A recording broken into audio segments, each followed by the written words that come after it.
Hey boys, it's HarmNone. Today we're going over the 10 best ways to make money solo in GTA Online, fully updated for 2026. These are some of the highest money per hour methods, plus a few great options for newer players as well. If you find this helpful, consider liking the video and subscribing for more GTA Online guides. Let's get into number 10. So off rip, we're starting off on the easier and more beginner friendly end of things. We have the Cluck and Bell Farm Raid, and this pays the host $500,000 upon completion of the missions, and those missions can take as little as 45 minutes if you optimize everything correctly. However, if you take it more casually, it's going to take more like an hour to an hour and 15 minutes, and most importantly, this is able to be done by yourself as a solo player. Now, if it's your first time playing the Cluck and Bell Farm Raid, you're also going to get a $250,000 bonus, whether you're playing as the leader or the associate. And this week, you're also going to be receiving a $500,000 bonus for completing it as a leader as well as an associate, meaning you can run it twice, once as a leader and once as an associate, and you'll pocket yourself an extra $1 million, $500,000 for each time you do it. The missions to get to the finale of the raid do take some time, and there's a lot to be learned to try to run it as effectively as possible, but there's some really great content on YouTube explaining how to do this by other creators that I will link in the description down below. The Cluck and Bell Farm Raid basically sees you completing a bunch of dirty police work for Vincent and the LSPD. It's pretty fun, but the only problem is you can't run the Cluck and Bell Farm Raid instantly back to back. There's a 48 to 60 minute cooldown in between running them, but luckily I have something else that you can do in the meantime coming up next. Next up, and tying into the previous mention, we have the new Avi Schwartzman missions from the Mansions DLC. This set of missions will pay you about $675,000 in total, and if you do everything correctly, it'll take roughly the same amount of time as the Cluck and Bell Farm Raid to complete. These missions entail you destroying the new No Way electric taxi company. On your first run through, this mission won't seem that efficient to do. Some missions seemingly take a very long time due to the constraints of the missions. However, most of these constraints can actually be completely ignored, like on the mission where you're supposed to take out the billboards with the hijacked No Way taxi. For that mission, you can actually destroy all the taxis once you've achieved the first 2 of the 3 objectives, and then you simply go around and sticky bomb all the billboards and the taxis roaming the streets. That'll save you a ton of time. There's a few small and relatively easy challenges to complete to get the elite bonus for this as well, like getting 35 or more headshots in the final missions.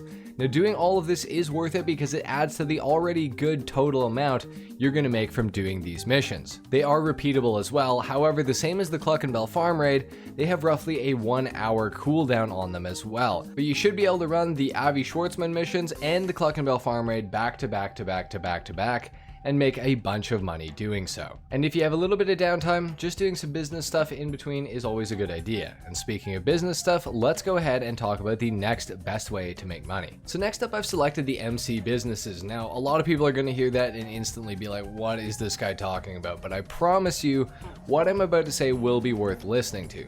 Yes, I know the MC sale missions aren't good. We all do. However, they've gotten significantly better. With the removal of delivery vans as well as the addition of single vehicle sale missions into the mission pool, plus the extension of the solo sale timer from 30 to 45 minutes for each sale mission, these are not nearly as bad as they used to be. Additionally, the MC businesses have been buffed repeatedly, time and time again with their payouts. Like in the summer when the car wash and smoke on the water got released, the weed farm and counterfeit cash subsequently gained a 35% increase on the value of the product that either of them make, taking counterfeit cash from being the 3rd most profitable MC business to being the 2nd most profitable, and making the weed farm that much more viable as a business. Furthering this, with the Mansion DLC, Rockstar have given us the ability to boost business production, and it's available for all MC businesses. Now, with the MC businesses boosted to 3 times production, the Coke Lockup is technically the highest money per hour business in the game, followed closely by the Counterfeit Cash Factory, with the Acid Lab and Bunker falling behind both. Additionally, making them even better, Rockstar have allowed us to buy the new security detail upgrade on the Mansion property, and this stacks with already owned security upgrades on the MC businesses.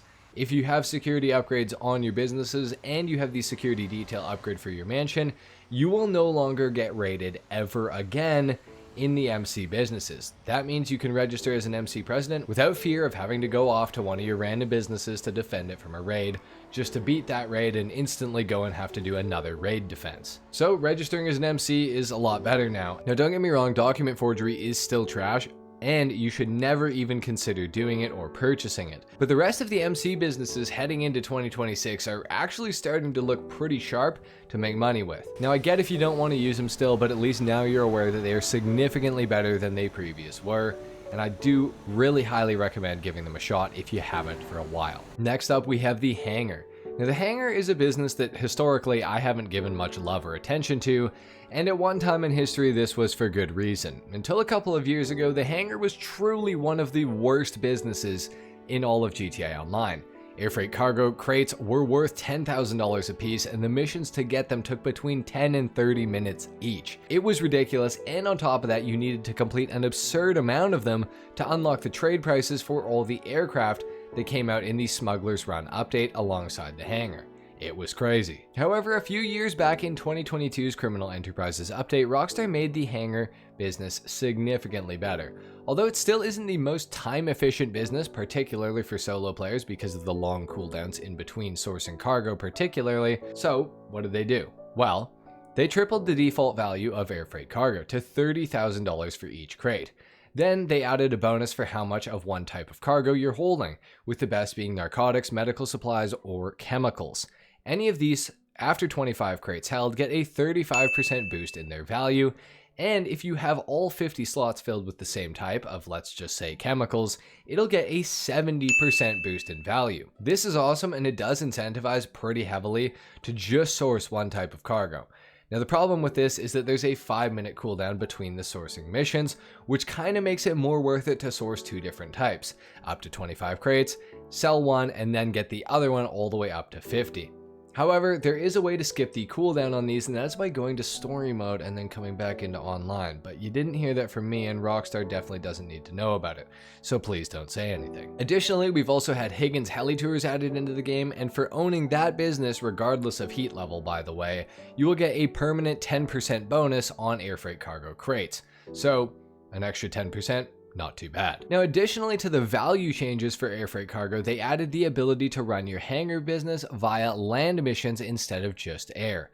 Now, the land missions are significantly faster and easier, and of course, you're not actually limited to using land vehicles for them. You can still use all of your awesome aircraft, and this speeds things up a lot.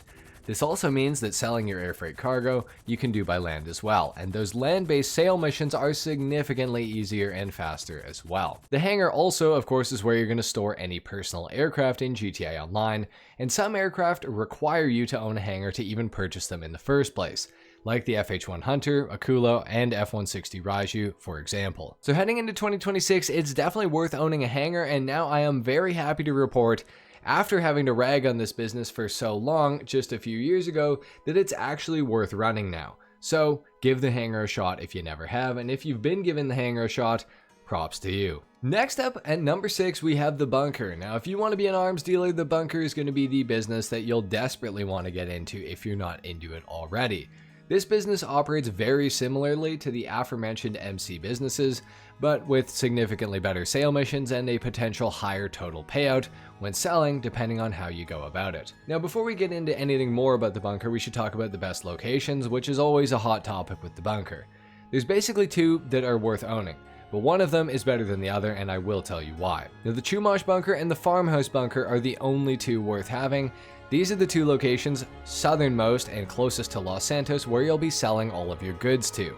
The Chumash bunker is located directly beside the Western Highway, and initially seems great because of the proximity to such a major route around the map, until you consider that if you need to go inland, which you will need to do for most bunker sale missions, you'll need to either head way too far down south on the highway or climb up a massive hill in what will likely be a relatively slow and cumbersome sale vehicle, potentially adding minutes onto your sale mission. Now, for these reasons, I suggest the Farmhouse bunker, which is located next to Madrazo's ranch and the middle highway that goes through the map. Now, both of these routes are very ideal for getting to wherever you need to go. And coincidentally, about 70 to 80% of bunker sale missions will take you to the eastern side of the map as well, which the Farmhouse bunker is significantly closer to, being based right in the middle of the map rather than all the way on the west side. So my suggestion is to buy the Farmhouse bunker. The Chumash guys will be going off in the comments about this, no doubt, they always do. And by the way, What I've just said is coming from a former Chumash bunker owner of several years. I switched to the farmhouse back in 2022, and I have absolutely no regrets about it. Now, before we get into the bunker's main functionality, there's something else that's good to know, which is the ammunition parts delivery dune loader that you can take out every 48 minutes, which will make you drive this dune loader to whatever ammunition it tells you to go to. Now, completing this each time will pay you $50,000.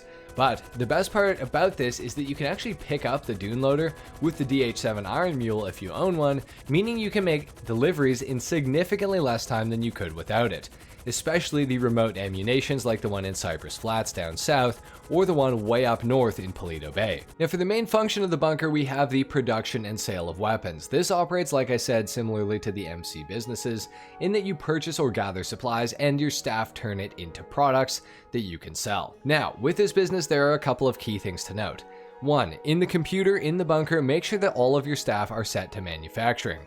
This will turn your supplies into product the fastest and make sure your staff aren't wasting those precious profit-eating supplies on things like research. Although research does unlock stuff for you to upgrade weapons and vehicles later on, but that's not important for this video because we're trying to make money. Now, this is the important thing to note. For every $75,000 resupply, your bunker will produce $210,000 worth of product, giving you a $135,000 profit each time you buy supplies. Now, your bunker can take up to 5 resupplies in total, which is $375,000 in supplies, and turn into $1,050,000 when it's all said and done. However, if you're playing solo, the most effective way to run the bunker is to buy one $75,000 resupply and sell as soon as that gets turned fully into product, because this guarantees a single delivery vehicle for your sale mission. Now, the reason I recommend doing it this way is because there is a bunker sale mission that is literally impossible to complete solo, which is the multiple Dune FAV mission. Every other sale mission in the game is fine,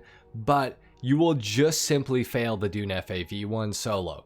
There's also the Merryweather Insurgent mission, which is doable solo, but it's extremely draining with multiple vehicles and just not worth dealing with. Now, because of that, doing one resupply and then one sale and then rinsing and repeating that process is by far the safest and most consistent way to make money with the bunker without risking those failed sale missions. The bunker is a fantastic business that I highly recommend for solo players. Between the ammunition delivery and the semi-passive and relatively solo-friendly nature of the business, if you play it right, I think it's a great one to have for all solos. Next up at number 5, we have the Acid Lab, and this is the newest business on this list, and it's definitely a fan favorite. To unlock it, you simply have to do the 6 first dose missions with Dax. Then you'll be able to purchase the Acid Lab equipment into the Brigade 6x6 for $750,000. And of course, it sits inside the Brigade 6x6, which, by the way, is the second most armored vehicle in the game. Now, there is a bit of a caveat with this business, though, and that is the fact that you're going to need to complete 10 additional Fooligan jobs to unlock the ability to purchase the equipment upgrade for the Acid Lab, which is absolutely necessary if you want to make any degree of profit with this business. The equipment upgrade, once unlocked, will cost you $250,000 to buy it, and then you'll finally be ready to use this business. Now, the Acid Lab works extremely similarly to the MC businesses and the bunker. You buy supplies, it makes product, you sell it. However, the Acid Lab is very quick at making said product, being the fastest production business like this in GTA Online. In fact, it also has a boost production ability inside it that you can activate once every 24 real-life hours, and this boosts production for 1 hour by double speed. So, with a production boost during your acid production, it will make 0 acid to full acid in 3 hours flat. However, without the production boost, it will take 4 hours, which is still not bad. Now, keep in mind, like I mentioned before, the Mansion Business Production Boost can also apply to this business as well as the bunker that we just talked about. And yes, for those of you that paid attention, it does actually stack with the Acid Lab's built-in production boost function, meaning that together the Acid Lab will make 0 to full product in 1 hour, which is crazy. Now, full product will be worth $353,000 after you name your acid product through the interaction menu for an additional 5% permanent bonus. You can also sell it in a public or a crew session and get the high demand bonus, taking the total for this up to about $500,000.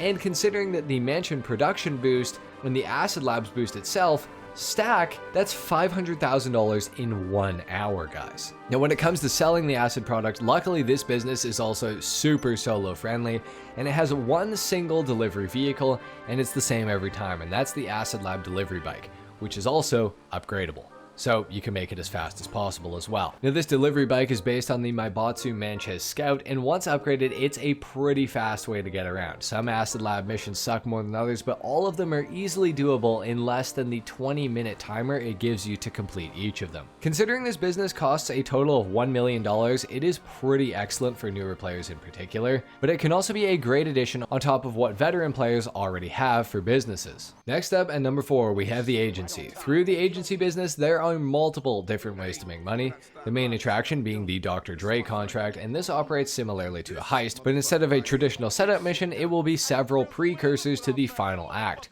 which sees you hunting down a guy who tried to steal unreleased Dr. Dre music and sell it. Now, everyone on YouTube says this pays $1 million and takes about an hour and 30 minutes to complete, but honestly, with all the cutscenes, waiting around your agency for Franklin to finally call you so you can go into your agency to begin the next mission after 10 plus missions, it's a lot more realistic to say that it'll take about 2 to 2.5 hours for your first playthrough.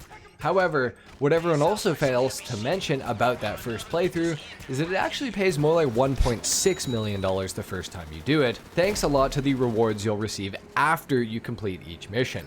Now, most of these rewards paid $100,000, but the final mission afterwards gave me a $250,000 award. So all in, you're looking at a lot more than $1 million at least the first time you do this. Now, on your second run, you'll be able to skip the cutscenes, I believe, and you'll also not have to wait for Franklin and Imani to call you in between each mission, which will save you a ton of time and make it a lot more worth it for any future reruns you decide to do. Now, luckily, there are a few more ways to earn through the agency business, and those come in the form of payphone hits and security contracts. Now, starting with payphone hits, which were everyone's favorite until Rockstar changed how they worked.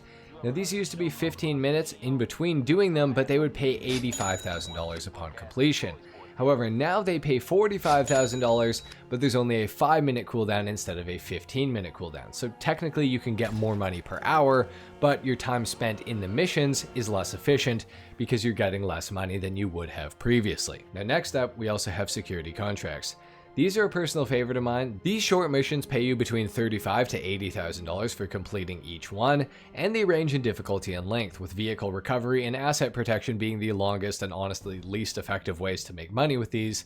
But gang termination, asset recovery, hostage rescue, and liquidized assets are all superior because they are so much faster to complete. Now, the second half, and my favorite part of the security contracts, the reason that I've done 400 plus of these over 2 characters, is because the amount of these that you've completed affects how much money you make completely passively into the agency wall safe every day. Now, for each 5 security contracts you do, you make another $500 per day in GTA, or every 48 minutes of real time.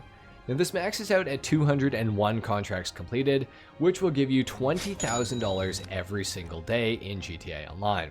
Now, this might not sound worth it, but paired with the $8 to $12 million you'll make from the contracts themselves, and then getting paid $20,000 a day forever without having to do literally anything else, is a great investment in my opinion. The agency also gives you access to Imani tech upgrades for vehicles, including the famed missile lock-on jammer, armor plating, and more. The agency is an awesome business, and it is certainly worth owning. Next up, we have the nightclub. This business is definitely going to be geared towards late game players in terms of getting the most out of the nightclub. So this is not something that I would advise a brand new GTA Online player to be looking to buy right away as your first business. And this is because the way to run the nightclub most efficiently is going to rely on owning nearly every other business in the entire game to get the most out of it. Now, the nightclub has 2 ways to earn money: the legitimate front for the real business, which is upstairs and consists of the actual nightclub itself. Now, if you keep the popularity full, it'll make $50,000 per day passively, with the only maintenance being to keep the popularity maxed out. Now, keeping the popularity 3 increments away from full at least, or higher, at all times is how you're going to make the most money possible. Luckily, Rockstar's added 2 missions that will help to keep this popularity high. They will spawn every 48 minutes. These are the Kick Out Troublemaker mission and the Drunken VIP mission. The Kick Out Troublemaker is significantly more ideal. You simply walk up to the blue dot on your map and nicely evict them from your nightclub. For doing this, you're going to get paid $10,000. And your popularity is going to go up a total of 5 ticks. Then there's the Drunken VIP mission. where you'll have to drive a client home or to the hospital after a rough day or night at the club. The distance you'll have to take them is random. It can be as close as less than half a mile, or it can be as far as 4 miles, just depending on where they need to go. This one also pays you $10,000 for doing it, but obviously takes significantly longer. Oh, and by the way, you can't go over 80 miles per hour or the car will blow up. Then there's a nightclub basement, which, to briefly sum it up, relies on you to own a bunch of illicit businesses, and through owning those, your nightclub basement technicians can accrue goods for you passively and store them for you in your nightclub basement until you're ready to sell them. Now, a full nightclub basement will sell for just under $2 million, although the most ideal way to sell it is when it reaches just above $1 million, because some produce isn't worth waiting for. Now, Tony's going to take a 10% laundering cut off the first $1 million you make, but anything after that first $1 million is completely exempt. He will not take any sort of a cut. This is a business I strongly recommend, but only after you've got a ton of other businesses. Now, if you want to know more about it, I have a great nightclub guide that I will link in the description of this video, along with a bunch of other business guides. So feel free to check that out if you want to know the specifics and an in-depth breakdown of how this actually works. At number 2, we have the Cayo Perico heist. Now, this is still the #1 way to earn money per hour in all of GTA Online. Now, the range of the pay scale after completing the heist goes from anywhere from about 1.3 million up to 1.8 million for a solo player. But obviously, with more people to carry loot, this can go a lot higher, but you're going to have to split it between people. Now, this heist is most efficiently ran through the drainage tunnel entry and escaping to the Kasatka. And inside the compound, avoiding getting spotted by any guards is the most efficient and fastest way to get it done. This heist will take about 1 hour, maybe slightly less from the initial scope out mission to get paid. However, if you've done it a few too many times, you'll probably fully complete it in well under an hour. But if you're newer, it'll likely take you about an hour and 15 minutes or so. Now, the most valuable heist loot is of course the Panther statue, valued at $1.9 million. However, it's only been available to steal twice since the heist released all the way back in 2020. Now, out of the currently available heist loot, the $1.3 million pink diamond is the best, followed by the $1.1 million Madrazo files, although they're only available in your first playthrough. So after that, it drops all the way down to $770,000 for the bearer bonds, then $700,000 for the ruby necklace, and last is the Sinsimoto tequila for $630,000 value. Now, for secondary targets, the most valuable by far is gold, followed by coke. After that, it's weed, then artwork, with cash being the worst secondary target to take. Something worth noting is that there are additional awards that can be earned for playing the heist differently, like one that pays you $250,000 for using all available approach vehicles through different heists. The heist has been nerfed so many times over the years now, unfortunately, making the setup cost more expensive. It's now $100,000 compared to only being $25,000 when it first came out. They've also added a cooldown in between running it back to back of about 2.5 hours, making things even worse. They reduced the value of the main target heist loot as well. However, despite all of this, it really is the best way you can earn money in 1 hour in GTA Online, and I do still recommend running it even into 2026. At number 1 though, we have CEO Cargo, and this is something that a lot of people are going to disagree with me on, but I promise if you give it a chance and invest some of your money and time into it, you'll get so far so fast doing this business that you will never regret it. Now, CEO Cargo has been out since 2016, and it's actually the first real business that was ever added into GTA Online. However, like the MC businesses that we went over earlier, that doesn't mean that it has remained the same as when it initially released. In the Criminal Enterprises update in the summer of 2022, this business got the biggest and most significant buff it's ever received. See, Rockstar added technicians inside of each of your CEO Cargo warehouses that for $7,500 a pop will go out and source you cargo. They're going to return after 48 minutes of real time, and that counts as whether you're online or offline. They're going to come back with up to 3 crates of regular cargo, and they also have a 1% chance to return with a 4th crate that will be a special item worth $100,000 or more. Now, pairing this with the fact that you can own up to 5 warehouses, you can scale this up pretty hard.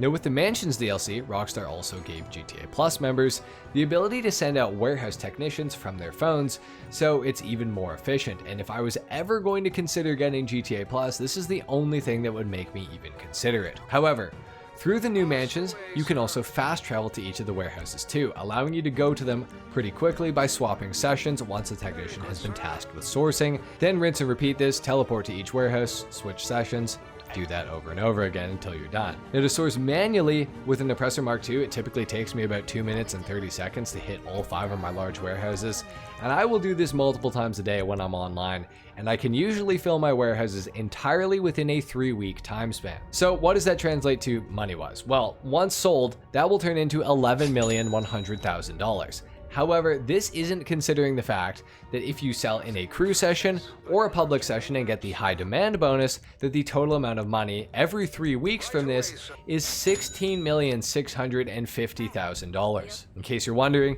that's about $13 million profit every 3 weeks. Now, just so you're also aware, the sale missions for this business are all easily soloable as well. Rockstar gives a generous 30 minutes to complete each one of these missions, and most sale missions are even single vehicles. The longest missions being the 3 brigades with 5 drop-offs each, but even that is no problem in 30 minutes. The only slightly sketchy sale mission is the one with the Valkyrie, but this only happens on the plane missions. How to deal with this is you simply get into the plane that contains the crates, it'll mark the drop-offs, you go to the drop-offs and make sure they're clear. Make sure there's no helicopters flying around on them or anything like that. Use a helicopter or a Raiju or something like that. Once you do this, go back to the plane, get in the plane, take off, and drop off all the crates, and it's the easiest and most time-efficient money you will ever make. I have a full guide for this business as well linked in the description. I can only go over so much in a video like this. If you want to know an in-depth guide, I do have a really good one also linked in the description down below that I do recommend checking out. So, there you have it, guys. Those are the 10 best ways to make money solo in GTA Online heading into 2026. I really hope you enjoyed this video. I hope you found some valuable information in it. If you did, consider dropping a like, subscribe if you're new for more content like this, and I'll see you guys in the next video. Until then, take care. Peace.